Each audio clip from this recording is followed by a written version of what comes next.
ಮಾಡ್ತೇನೆ.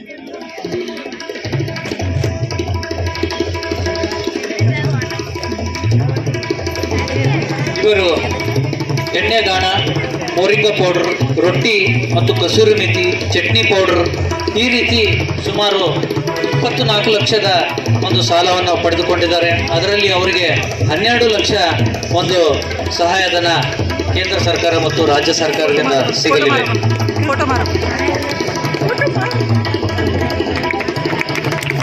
ಪ್ರಧಾನಮಂತ್ರಿಗಳ ಕಿರು ಆಹಾರ ಉದ್ಯಮ ಘಟಕ ಯೋಜನೆಯಡಿ ಈ ಒಂದು ಘಟಕ ಸ್ಥಾಪಿಸಿಕೊಳ್ಳಲಿಕ್ಕೆ ಶ್ರೀಮತಿ ಆಸ್ಮಾ ಕುಂಡರ್ಗಿ ಇವರಿಗೆ ಮಂಜೂರಾತಿ ಪ್ರಮಾಣ ಪತ್ರವನ್ನು ವೇದಿಕೆ ಮೇಲಿರುವಂಥ ಎಲ್ಲ ಗಣ್ಯಮಾನ್ಯರು ನೀಡಿದ್ದಾರೆ. ಅದೇ ರೀತಿ ಇನ್ನೋರ್ವ ಫಲಾನುಭವಿ ಶ್ರೀಮತಿ ಜ್ಯೋತಿ ಆನಂದ್ ಕಾಳಪ್ಪನವರು, ಬಿಳಗಿ ತಾಲೂಕಿನ ರಬ್ಗವಿ ಗ್ರಾಮದ ಶ್ರೀಮತಿ ಜ್ಯೋತಿ ಆನಂದ್ ಕಾಳಪ್ಪನವರು, ಅವರ ಪರವಾಗಿ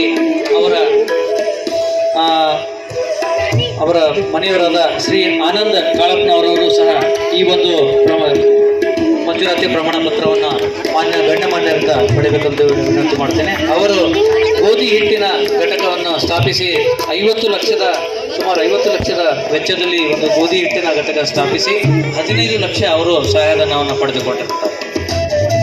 ಅದೇ ರೀತಿ ಇನ್ನೊಂದು ಮಣ್ಣು ಆರೋಗ್ಯ ಚೀಟಿ ವಿತರಣೆ ಕಾರ್ಯಕ್ರಮವನ್ನು ಸಹ ಈ ಒಂದು ವೇದಿಕೆಯಲ್ಲಿ ನಡೀತಾ ಇದೆ.